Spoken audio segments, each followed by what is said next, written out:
The glowing lights of New York Colony 7 lit up the night sky like fireworks. Flying cars zipped between steel towers. Giant screens played endless ads. The city was always moving, always loud. But Maya liked the quiet moments. She walked alone down a side street after her coding class. She was only 17, wearing a gray hoodie, her school badge shining softly. Mars Academy scholar. Her backpack was heavy with books, and her mind was filled with algorithms and homework problems. Maya didn't notice the three shadows that followed her. She turned down a narrow alley, trying to take a shortcut home. The alley smelled like oil and smoke. Neon signs flickered overhead. A broken cleaning bot lay in the corner, still sparking. Then she stopped. Three figures blocked her path. They stepped out from behind a dumpster, young men with cyber tattoos and glowing eyes. Gang members. One had a metal arm. Another had a plasma blade buzzing softly in his hand. Maya froze. "Where you going, little genius?" said the one with the blade, smiling. "Let me see that com chip." Maya stepped back, heart pounding. "I don't have anything, just books." The second one laughed. "You go to Mars Academy. You've got credits. That chip in your wrist is worth more than my week's pay."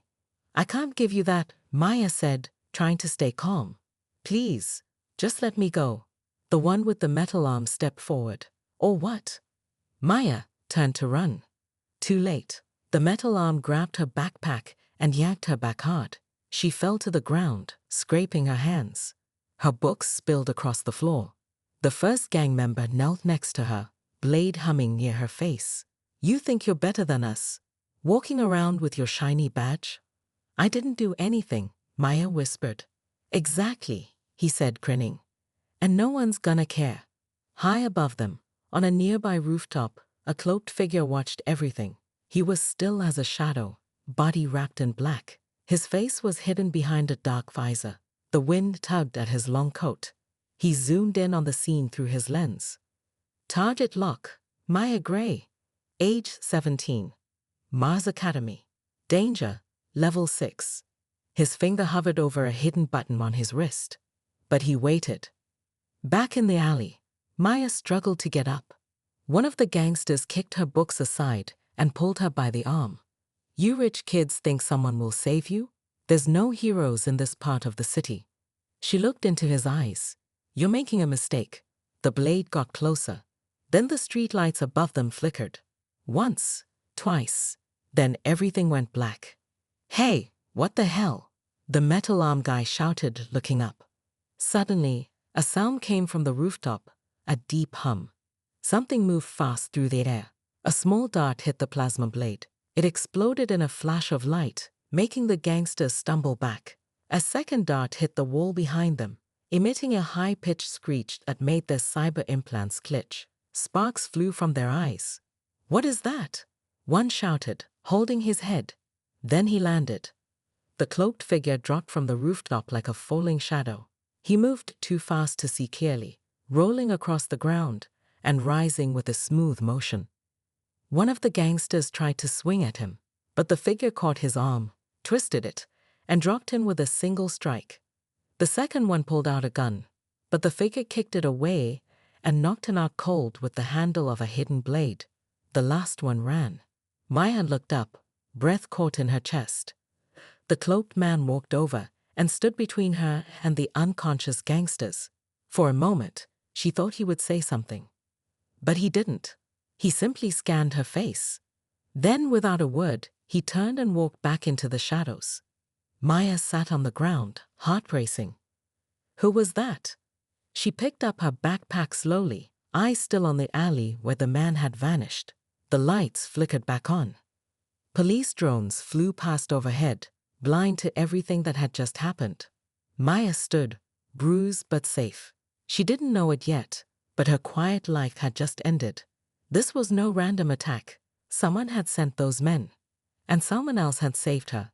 Far above the alley, the cloaked figure stood once again on the rooftop. He pressed a button on his wrist. A small screen lit up with the words, "Threat confirmed. Operation Guardian is active." He stared down at Maya as she walked away, then whispered to himself, "No one touches my daughter." The next morning, Maya sat silently at the breakfast table. Her hands trembled slightly as she sipped her juice. Her eyes kept drifting to the window, watching the empty street below. The alley scene from last night played again and again in her mind. The gangsters, the flashing lights, the cloaked figure who moved like a ghost. Across the table, her father, Darnell Gray, hummed softly as he packed his janitor bag. He looked tired. His hands were calloused. His shirt smelled of cleaning fluid. He didn't seem to notice anything was wrong. "Sleep okay?" he asked casually, not looking up. Maya nodded. "Yeah, just a lot of homework." "You always say that," he chuckled. But Maya's eyes didn't smile. She wanted to tell him. She wanted to say, "Dad, someone attacked me. Someone saved me. I think he was watching me." But something inside told her not to. Not yet. Darnell checked the time. "I'll be late for the early shift. Be careful walking, all right?" "Okay." He kissed her forehead and left. The door clicked shut. Maya stared at the glass in front of her. It was empty now, just some juice drops on the rim. She turned it slowly in her hand. Then she froze. Something was etched on the inside of the glass. A tiny line of glowing blue letters, only visible in the right angle of light. Her breath caught. She tilted it again. The words became clear. "They're still watching. You're not safe yet." Her heart dropped. Maya looked around the apartment. Everything seemed normal, but now her skin prickled. Her window was locked. The door hadn't opened since her dad left. So who wrote this message? She grabbed her tablet and scanned the glass. Nothing showed up. Whoever had left it had tech way beyond hers. And a message like that. It wasn't a prank. It was a warning. Meanwhile, far across the city, in a hidden surveillance bunker below the abandoned train station, the cloaked man stood in front of a glowing screen. His black visor was off now. His face was calm, but sharp, eyes trained from war, jaw stiff from loss. Darnell Gray was not just a janitor. He was once known as Echo 9, a deep-cover operative for the CIA Black Division. A man erased from public records, a man with a kill count higher than his own age. Now, he watched his daughter on the screen as she held the glass. She had seen the message. Good. Behind him, a young agent in tactical gear approached. "Sir, we've confirmed it. Last night's attackers were members of the Ghost Spine gang, but the data trail leads somewhere else." Darnell turned. "Who?" "Not sure yet, but someone paid them in crypto slakes linked to Earth-based shells. That means funding. That means planning. And they targeted my daughter," Darnell said coldly. "Yes, sir." He looked at the screen again. Maya now sat by the window, scanning the street. Still unaware of the war brewing under her feet. Still unaware of her father's true past. "Activate Sentinel Watch," Darnell ordered, "and find me who hired them. Because if they want to come for her again," he turned to the shadows, "they better be ready for what's coming." Back in her room, Maya packed her bag slowly. She slipped the glass into a cloth wrap and placed it carefully in her backpack. She didn't know what was happening yet. But something in her gut said, this wasn't over. She looked at her bracelet. Her comm chip blinked once. A glitch? Then her tablet buzzed. A message appeared on the screen. "Be careful, Maya. They know who you are." No name. No sender. Just silence. Maya stood frozen. For the first time in her life, she felt like a piece on someone else's game board, and someone was moving fast. The next morning, Maya walked into Mars Academy with her head low and heart racing. It was a school for the brightest young minds in the colony. Robots floated through halls. Holograms taught math. Students wore smart uniforms and digital IDs on their wrists. But Maya wasn't thinking about her next class. She kept checking her surroundings. Every face, every camera, every drone. Was someone following her? Was the message real? As she reached her locker, a voice called out, "Hey, genius. Got your code book?" It was Kara, her best friend. Loud, funny, fearless. But today, even Kara looked nervous. "You okay?" she asked. Maya hesitated, then showed her the wrapped glass from her backpack. Kara squinted at the etched warning. Whoa, Kara whispered. Someone put this on your breakfast cup. Maya nodded and sent a message to my tablet last night. Kara's smile vanished. This isn't a joke. Before Maya could answer, a loud buzz rang through the academy. Red lights flashed. A robotic voice echoed through the halls. Code Black protocol activated. All students return to classrooms. This is a full lockdown. Repeat, full lockdown. Students panicked. Doors slammed shut. Security drones flew overhead. Maya and Kara stood frozen.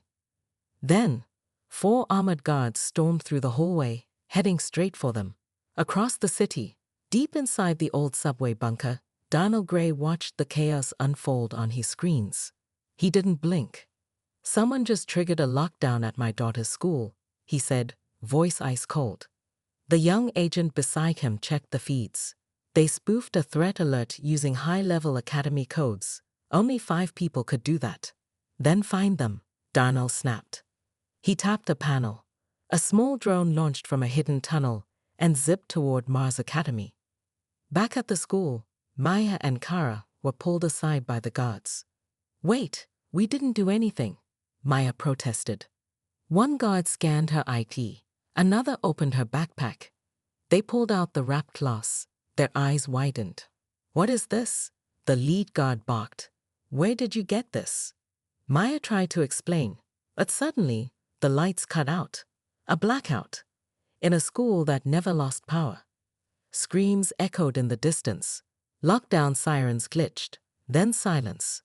Only the emergency red lights remained. The guards looked around, confused. Maya grabbed Kara's hand. We have to run. They bolted down a side hole, past a cleaning bot, and into a maintenance tunnel only Maya knew about. I don't think this is just a drill, Kara panted. It's not, Maya said. Someone's after me. As they ran, something flew past them. Small, fast, and silver. A drone. Maya grabbed Kara and ducked behind a steel crate. But instead of attacking, the drone stopped and projected a hologram of Darnell's face. Maya, this is your father. I don't have time to explain everything, but you need to trust me now. Kara gasped. Your dad's a janitor? Maya was speechless. The hologram continued. The lockdown is fake. Someone is using the academy to get to you. There's a hidden exit behind locker 117. Go there now. I'll handle the rest. Then it blinked out. Kara looked at Maya. Maya, your dad just hijacked a drone. I know, Maya whispered. And that was not janitor-level tech. They turned and ran toward the locker room, every footstep echoing in the tense silence. Maya and Kara sprinted down the empty, red-lit hallway. Lockers lined both sides, humming with weak backup power. The school was silent now. No students, no teachers, no drones. Only fear. They reached locker 117, a dusty corner locker rarely used. This is it, Maya said, breathing hard. She pressed her palm against the scanner. Nothing happened. Come on, she whispered. Suddenly, Kara pulled out her tablet. Let me try something. She tapped into the academy's system and rerouted the power to that one locker. A soft click echoed as the locker door slowly opened. Inside was a narrow metal shaft, just big enough to crawl through. Is this real? Kara asked. No idea, Maya said. But it's better than waiting to get caught. They climbed in and slid the door shut behind them. As they crawled through the tunnel, overhead lights flickered on. But someone else was watching. In a dark surveillance room beneath the academy, Commander Rax, a rogue military officer turned mercenary, stared at the monitors. She's in the tunnel, he growled. Behind him, 4 armored bounty hunters stood ready. Should we take her now? One asked. Rax shook his head. Let her get to the end. Then close the door, lock them in. He smiled. Gray won't reach them in time. Inside the tunnel, Maya and Kara crawled fast. Then, bang, the tunnel door slammed shut behind them. Kara screamed. Maya froze. What was that? She asked. Suddenly, vents in the walls began to hiss, releasing a white gas. It's a trap, Maya coughed. Move. They pushed forward as the gas spread behind them. Ahead, the tunnel split into two paths. One went left, one went right. Kara shouted, "Which way?" Maya remembered her father's voice in the hologram. "I'll handle the rest." She closed her eyes and followed her gut. Right. They turned and crawled faster, coughing and choking. Then suddenly, boom! The left path exploded behind them. Debris flew past. The shockwave pushed them forward. They landed hard on a metal floor. Maya looked up. They were inside a hidden lab, dimly lit, with broken machines and blue screens flickering. And standing in front of them was a tall figure in black. Her father. But he didn't look like a janitor anymore. His back was straight, his hands steady, and he held a weapon Maya had only seen in military holos. "Dad," she whispered. Donald Gray nodded. "You've been targeted," he said. "They know who you are, and now they know who I am." Kara blinked. "You're CIA?" "Was CIA," he said. "Until they burned me. Now, I'm something else." Suddenly, alarms blared again. Raxa's voice echoed through the lab from hidden speakers. "You can't hide her, Gray. She's worth too much." Darnell turned to Maya. "They don't want you dead. They want to use you." "Why?" Maya asked. "Because of what's in your blood," he said. "But first, we fight." He handed Maya a small cube. She looked at it. "What is it?" "Your mother's last invention," he said. "The reason they're hunting you." Then the wall exploded. Enemies poured in, and the battle began. Smoke filled the lab. Alarms screamed. Kara ducked behind a metal table. Maya stood frozen, staring at the glowing cube in her hands. Her father, Darnell Gray, stood between her and the mercenaries with a plasma rifle pointed at the door. The first enemy burst through, armored, fast, and silent. Bang! Darnell fired. The attacker dropped instantly. Another came from the ceiling. Kara screamed. Maya threw a metal rod at him. He fell with a crash. Darnell pulled Maya and Kara behind a steel wall and tapped a hidden switch. A metal door slammed shut, cutting off the attackers. "Not much time," he said. "They'll break through." He turned to Maya. "You're old enough now. You need to know the truth." Maya looked up confused. "Truth about what?" "Your mother didn't die in an accident," he said. "She was murdered, and not just by criminals, but by a secret government project." Maya's heart pounded. "She was working on human data fusion," Darnell continued. "A way to store human memories inside light-based code." Kara gasped. "That's impossible." "No," Maya whispered, staring at the cube. "She did it, didn't she?" Darnell nodded. "Before she died, she uploaded the formula into you." Maya stepped back. "What do you mean?" Darnell looked at her softly. "You're not just her daughter. You're her final project. She made your DNA hold code. Real code. Your blood is a living key." Maya's hands trembled. "That's why they want me." "Yes," Darnell said. "The cube only works if it detects your blood. That's why the gangs were after you. That's why the school was bugged. You're the last part of the most powerful AI project ever built." Kara blinked. "Wait, does that mean Maya is?" "She's the key to Project Lightcore," Darnell said. "And if it falls into the wrong hands, the whole galaxy could burn." Suddenly, boom! The wall cracked. Raxa's voice echoed again. "You can't hide. Gray, give me the girl, or watch your daughter die." Maya stepped forward. "No," her father warned. Maya shook her head. "I have to finish what Mom started." She pressed her finger to the cube. Flash. The room filled with light. A hologram of her mother appeared, young, brilliant, and smiling. "Hello, Maya," she said. "If you're seeing this, I'm gone. But inside you lives the future." Kara stared in awe. Darnell fell to his knees, whispering, "Maria." The hologram continued. "Only you can unlock Lightcore. Only you can choose if the world gets to use it or not. Then the cube floated, glowing brighter. It sent a shockwave through the lab. Outside, the attackers froze, their weapons jammed, their visors cracked. Even Rax stumbled shocked. Maya stood strong. A pulse of power surrounded her. She had activated something ancient and dangerous. Darnell looked at her with tears in his eyes. "It started," he whispered. "There's no turning back now."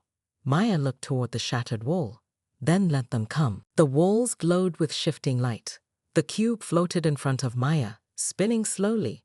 Holograms flickered through the room, memories, code, pieces of her mother's voice. Outside, Rax and his soldiers tried to enter again. Their weapons sparked, their helmets overloaded. Lycor's energy was jamming their tech. Inside, Darnell stood beside Maya and Kara, watching the cube closely. "Maya," he said, "what you choose now, it will change everything." The hologram of Maya's mother, Maria Gray, began to speak again. "If you're seeing this," she said, "then they found you. They want the power. But power belongs to those with hearts strong enough to protect, not control." Maya listened carefully, eyes locked on the glowing image. "You were always meant for more," Maria said. "Not to destroy, but to rebuild." The cube shifted again, and suddenly, the walls of the lab melted into holographic space. They were inside a glowing world of stars, circuits, and memories. Maya floated there, calm, focused. In this space, Lycor spoke to her. It wasn't just a weapon. It was a mind. A machine older than most civilizations. It asked a question only she could hear. "Will you become its guide, or will you shut it down forever?"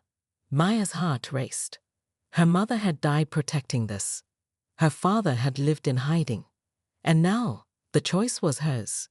Maya took a deep breath. "I'll protect it," she said, "but it will never belong to anyone who uses fear." She reached forward and touched the final life. Outside, everything changed. Rax's team collapsed. Their weapons disintegrated. Their suits powered down. Rax roared, "No, stop her." But it was too late. The cube's light burst through the skies of Colony 7. Satellites reset. Military firewalls were rewritten. And across the city, hidden AI programs blinked awake, now bound to Maya's voice. Inside the lab, the cube settled back into her hands. The hologram faded, leaving only a final message from her mother. "The world will come for you now, Maya. But so will those worth trusting. Choose wisely." Darnell walked to her, proud but serious. "You're not a little girl anymore," he said. "You're the heir to something powerful and dangerous." Maya nodded. She turned to Kara. "You in?" Kara grinned. "Always." Darnell smiled faintly. "Then we start training tomorrow. Because this war isn't over. It's just beginning." They walked out of the lab. The neon city flickered back to life around them, changed forever. And above, the stars shimmered, watching. Because the girl they once tried to break had just become the one thing they never expected.